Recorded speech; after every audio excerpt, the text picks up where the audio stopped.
ദാവൂദ് നബി അലൈഹിസ്സലാം തന്റെ കുടുംബത്തിലെ ഏറ്റവും ഇളയ പുത്രനായിരുന്നു. അദ്ദേഹത്തിന്റെ സഹോദരന്മാർ സൈന്യത്തിൽ പടയാളികളായിരുന്നു. താലൂത്ത് തന്റെ ചെറിയ സൈന്യവുമായി ഫിലിസ്തീനിന്റെ വലിയ സൈന്യത്തെ നേരിടാൻ പോയത്. ശത്രു സൈന്യത്തെ നയിച്ചത് ഭീമാകാരനായ ഗോലിയാത്ത് ആയിരുന്നു. ഒറ്റക്കൊറ്റക്ക് പോരാടാൻ ഗോലിയാത്ത് താലൂത്തിനെ വെല്ലുവിളിച്ചു. താലൂത്തിന്റെ സൈന്യം ശത്രു സൈന്യത്തിന്റെ വലിപ്പം കണ്ട് ഭയന്നിരിക്കുകയായിരുന്നു. അവരിൽ ഒരാളും ഗോലിയാത്തുമായി പോരാടാൻ സ്വയം മുന്നോട്ട് വന്നില്ല. ആരെങ്കിലും സ്വയം മുന്നോട്ട് വരികയാണെങ്കിൽ അയാൾക്ക് തന്റെ മകളെ വിവാഹം ചെയ്തു കൊടുക്കാമെന്ന് വാഗ്ദാനം നൽകി. എന്നിട്ടും ആരും മുന്നോട്ട് വന്നില്ല. എന്നാൽ അവരിൽ നിന്ന് ഒരു ചെറിയ യുവാവ് ദാവൂദ് നബി അലൈഹിസ്സലാം മുന്നോട്ട് വന്നു. ആ യുവാവിന്റെ ധൈര്യത്തിൽ താലൂത്തിന് സന്തോഷമായി. യുദ്ധരംഗത്തെക്കുറിച്ചുള്ള വാർത്തകൾ അറിയിക്കാൻ പിതാവ് അയച്ചതായിരുന്നു അദ്ദേഹത്തെ. നിങ്ങളുടെ ധൈര്യം കണ്ട് എനിക്ക് സന്തോഷമായി. പക്ഷേ ആ കരുത്തനായ പോരാളിയോട് യുദ്ധം ചെയ്യാൻ നിങ്ങൾക്കാകില്ല. ധീരന്മാർ മുന്നോട്ട് വരട്ടെ. ദയവ് ചെയ്ത് എന്റെ രൂപം കണ്ട് എന്നെ വിലയിരുത്തരുത്, അദ്ദേഹം രാജാവിനോട് അപേക്ഷിച്ചു. ആ യുവാവിന്റെ ധീരത കണ്ട് താലൂത്ത് ആശ്ചര്യപ്പെട്ടു. എന്റെ പിതാവിന്റെ ഉറക്കത്തെ ശല്യം ചെയ്ത ഒരു സിംഹത്തെ ഇന്നലെ ഞാൻ കൊന്നു. അതിനു മുൻപ് ഒരു കരടിയെയും ഞാൻ ഒറ്റക്ക് കൊന്നിട്ടുണ്ട്, അദ്ദേഹം രാജാവിനോട് വിളിച്ചു പറഞ്ഞു. ധീരനായ പടയാളിയോട് അദ്ദേഹം പറഞ്ഞു, നിങ്ങൾ യുദ്ധം ചെയ്യാൻ തയ്യാറാണെങ്കിൽ അള്ളാഹു നിങ്ങളെ സംരക്ഷിക്കുകയും ശക്തി നൽകുകയും ചെയ്യട്ടെ. അദ്ദേഹത്തെ ഒരു പോരാളിയുടെ വസ്ത്രങ്ങൾ അണിയിക്കുവാനും ഒരു വാൾ കൊടുക്കുവാനും രാജാവ് തന്റെ ആളുകളോട് ആവശ്യപ്പെട്ടു. എന്നാൽ ദാവൂദ് നബി യുദ്ധവസ്ത്രം ധരിക്കുന്നതിന് വിസമ്മതിച്ചു. അദ്ദേഹത്തിന് അതിൽ താല്പര്യമില്ലായിരുന്നു. അദ്ദേഹത്തിന്റെ നീക്കങ്ങൾക്ക് അത് തടസ്സമായിരുന്നു. അതെല്ലാം നീക്കാൻ അദ്ദേഹം ആവശ്യപ്പെട്ടു. കുറച്ച് കല്ലുകൾ ശേഖരിച്ച് അദ്ദേഹം തന്റെ ബാഗിൽ നിറച്ചു. എന്നിട്ട് തന്റെ കവണയ്ക്ക് തൊട്ടടുത്തായി തോളിൽ തൂക്കിയിട്ടു. കയ്യിലുണ്ടായിരുന്ന വടി ഉപയോഗിച്ച് അദ്ദേഹം ശത്രുക്കളുടെ നേരെ നടന്നു. താലൂത്ത് ഇപ്പോൾ വിഷമത്തിലാണ്. നിങ്ങൾ എങ്ങനെയാണ് കുറച്ച് കല്ലും ഒരു കവണയുമായി യുദ്ധത്തെ പ്രതിരോധിക്കാൻ പോകുന്നത്? അദ്ദേഹം ചോദിച്ചു. കരടിയുടെ നഖങ്ങളിൽ നിന്നും സിംഹത്തിന്റെ പല്ലുകളിൽ നിന്നും എന്നെ രക്ഷിച്ച് അള്ളാഹു ഈ ശത്രുക്കളിൽ നിന്നും എന്നെ രക്ഷിക്കും, പ്രവാചകൻ മറുപടി പറഞ്ഞു.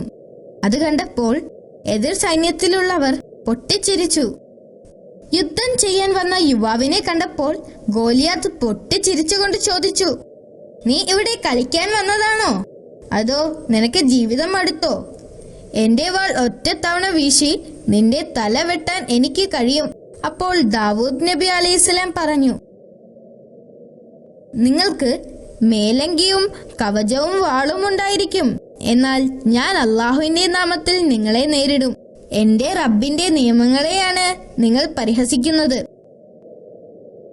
ഇങ്ങനെ പറഞ്ഞുകൊണ്ട് അദ്ദേഹം തന്റെ കവണയിൽ ഒരു കല്ല് വെച്ചുകൊണ്ട് ഗോലിയാത്തിനെ ലക്ഷ്യം വെച്ച് നിന്നു. അദ്ദേഹം തൊടുത്തുവിട്ടു. ആ കല്ല് ശരവേഗത്തിൽ ചെന്ന് ഗോലിയാത്തിന്റെ നെറ്റിയിൽ പതിച്ചു. ഗോലിയാത്തിന്റെ നെറ്റിയിൽ നിന്ന് രക്തമൊഴുകി. തന്റെ വാൾ വീശാനുള്ള അവസരത്തിന് മുൻപ് തന്നെ ആ ഭീമൻ നിലത്ത് വീണു. അവിടെ നടന്ന കാര്യങ്ങൾ കണ്ടപ്പോൾ ഫിലിസ്തീൻ സൈന്യം ഞെട്ടിപ്പോയി. അവരുടെ നേതാവ് കൊല്ലപ്പെട്ടിരിക്കുന്നു. താലൂത്തിനും സൈന്യത്തിനും സംഭവിച്ചതൊന്നും വിശ്വസിക്കാൻ കഴിഞ്ഞില്ല. യുദ്ധത്തിൽ അവർ ജയിച്ചിരിക്കുന്നു. വർഷങ്ങളായുള്ള കഷ്ടപ്പാടിനൊരു അവസാനമായിരിക്കുന്നു. ദാവൂദ് നബി ഒറ്റ രാത്രി കൊണ്ട് തന്നെ അവരുടെ നായകനായി. താലൂത്ത് വാക്കു പാലിക്കുകയും തന്റെ മകളെ യുവയോദ്ധാവിന് വിവാഹം ചെയ്തു കൊടുക്കുകയും ചെയ്തു. തന്റെ മുഖ്യ ഉപദേശകരിൽ ഒരാളായി അദ്ദേഹം ദാവൂദ് നബി അലൈഹിസ്സലാമിനെ തിരഞ്ഞെടുത്തു. പെട്ടെന്നുണ്ടായ പ്രശസ്തിയിൽ അദ്ദേഹം ഒട്ടും അഹങ്കരിച്ചിരുന്നില്ല. അദ്ദേഹം പ്രശസ്തിക്ക് അടിമപ്പെടാതെ അള്ളാഹുവിനെ അടിമപ്പെട്ട് ജീവിച്ചു. അതിനുശേഷം അദ്ദേഹം അള്ളാഹുവിനെ മഹത്വപ്പെടുത്തുന്നതിനു വേണ്ടി പ്രകൃതിയുമായി ചേർന്ന് അദ്ദേഹത്തിന്റെ മനോഹരമായ ശബ്ദത്തിൽ അള്ളാഹുവിനെ പുകഴ്ത്തി പാടുകയും ചെയ്തു. അദ്ദേഹം പാടിത്തുടങ്ങിയപ്പോൾ പക്ഷികൾ, സസ്യങ്ങൾ, എന്തിനേറെ പർവ്വതങ്ങൾ വരെ അദ്ദേഹത്തോടൊപ്പം ചേർന്ന് അള്ളാഹുവിനെ പുകഴ്ത്തിപ്പാടി. അപ്പോൾ അള്ളാഹു അദ്ദേഹത്തെ പ്രവാചകനായി തിരഞ്ഞെടുത്തു. അതുമാത്രമല്ല, മൃഗങ്ങളുടെയും പക്ഷികളുടെയും ഭാഷകൾ മനസ്സിലാക്കാനുള്ള കഴിവും അള്ളാഹു ദാവൂദ് നബി അലൈഹിസ്സലാമിന് നൽകിയിരുന്നു. അക്കാലത്ത് നിരവധി യുദ്ധങ്ങൾ നടന്നിട്ടുണ്ട്. ഇസ്രായേൽ ജനത്തിനു വേണ്ടി ഓരോ യുദ്ധവും വിജയിക്കാൻ അദ്ദേഹത്തിന് കഴിഞ്ഞിട്ടുണ്ട്. ജനം അദ്ദേഹത്തെ അങ്ങേയറ്റം സ്തുതിക്കുകയും സ്നേഹിക്കുകയും ചെയ്തു. അപ്പോൾ താലൂത്തിന് ദാവൂദ് നബി അലൈഹിസ്സലാമിനോട് അസൂയ തോന്നിത്തുടങ്ങി. ജനങ്ങൾ അദ്ദേഹത്തെക്കാൾ കൂടുതൽ പ്രവാചകനെ സ്തുതിക്കുന്നതും സ്നേഹിക്കുന്നതും അദ്ദേഹത്തിന് ഇഷ്ടപ്പെട്ടില്ല. തന്റെ വിശ്വസ്തനായ പടയാളികളിൽ ഒരാളെ വിളിച്ച് താലൂത്ത് പ്രവാചകനെ കൊല്ലാൻ ഗൂഢാലോചന നടത്തി. എന്നാൽ പ്രവാചകന്റെ ഭാര്യ അവരുടെ പദ്ധതികൾ കേട്ടു. അവർ പ്രവാചകന്റെ അടുത്തേക്ക് ഓടിച്ചെന്ന് ഉടൻ അവിടെ നിന്ന് രക്ഷപ്പെടാൻ ആവശ്യപ്പെട്ടു. പ്രവാചകൻ തന്റെ സാധനങ്ങളും ഭക്ഷണങ്ങളുമായി ഒട്ടകപ്പുറത്ത് കയറി യാത്രയായി. അദ്ദേഹം കുറെ കാലം യാത്ര ചെയ്തു. പിന്നെ ഒരു മലയുടെ മുകളിൽ ഒരു ഗുഹ കണ്ടു. അത് വിശ്രമിക്കാൻ ഒരു നല്ല സ്ഥലമാണെന്ന് അദ്ദേഹം തീരുമാനിച്ചു. പ്രവാചകൻ ആ ഗുഹക്കുള്ളിൽ ഒളിച്ചിരിക്കുകയാണെന്ന് അറിഞ്ഞപ്പോൾ അദ്ദേഹത്തിന്റെ സഹോദരന്മാർ അദ്ദേഹത്തെ കാണാൻ വന്നു. കൊട്ടാരത്തിലെ അവസ്ഥ വളരെ ദയനീയമാണെന്നും രാജാവ് പ്രജകളെയെല്ലാം പീഡിപ്പിക്കുകയും ആക്രമിക്കുകയും ചെയ്യുകയാണെന്നും അവർ പറഞ്ഞു. തലൂത്തിന്റെ ഭരണത്തിൽ മടുത്ത ജനങ്ങളെല്ലാം പതുക്കെ പ്രവാചകന്റെ കൂടെ നിൽക്കാൻ തുടങ്ങി. ആളുകളെല്ലാം പ്രവാചകന്റെ സൈന്യത്തിൽ ചേരുന്നു എന്ന് അറിഞ്ഞ് തലൂത്തിന് ദേഷ്യം അടക്കാൻ കഴിഞ്ഞില്ല. അയാൾ തന്റെ സൈന്യത്തെയെല്ലാം സജ്ജമാക്കി പ്രവാചകനെതിരെ യുദ്ധത്തിന് പുറപ്പെട്ടു. പ്രവാചകനെ കണ്ടെത്തുന്നതിനു വേണ്ടി തലൂത്തും സൈന്യവും ദിവസങ്ങളോളം യാത്ര തുടർന്നു. ദിവസങ്ങളോളമുള്ള യാത്ര കാരണം രാജാവിന്റെ സൈന്യം ക്ഷീണിച്ചു.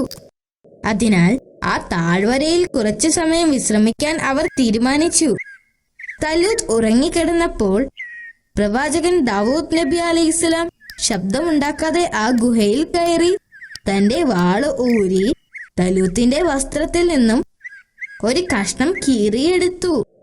എന്നിട്ട് അദ്ദേഹം ഗുഹയ്ക്ക് പുറത്തുപോയി രാജാവിനെ ഉച്ചത്തിൽ വിളിച്ചു. രാജാവ് ഗുഹയ്ക്ക് പുറത്തേക്ക് വന്നു. നിങ്ങൾ ഇവിടെ വന്നിരിക്കുന്നത് എന്നെ കൊല്ലാനാണ്. നിങ്ങളെ എനിക്ക് കൊല്ലണമായിരുന്നെങ്കിൽ നിങ്ങൾ ഉറങ്ങിക്കിടക്കുമ്പോൾ എനിക്കത് ചെയ്യാമായിരുന്നു. പ്രവാചകൻ ആ തുണിക്കഷ്ണം കാണിച്ചുകൊണ്ട് പറഞ്ഞു, ഇത് നിങ്ങളുടെ വസ്ത്രത്തിന്റെ കഷ്ണമാണ്. ഇതിനു പകരം എനിക്ക് നിങ്ങളെ കൊല്ലാമായിരുന്നു. പക്ഷേ എന്റെ ദൗത്യം കൊല്ലലല്ല, സ്നേഹിക്കലാണ്. രാജാവിന് തന്റെ തെറ്റ് മനസ്സിലായി. അയാൾ പ്രവാചകനോട് ക്ഷമ ചോദിച്ചു.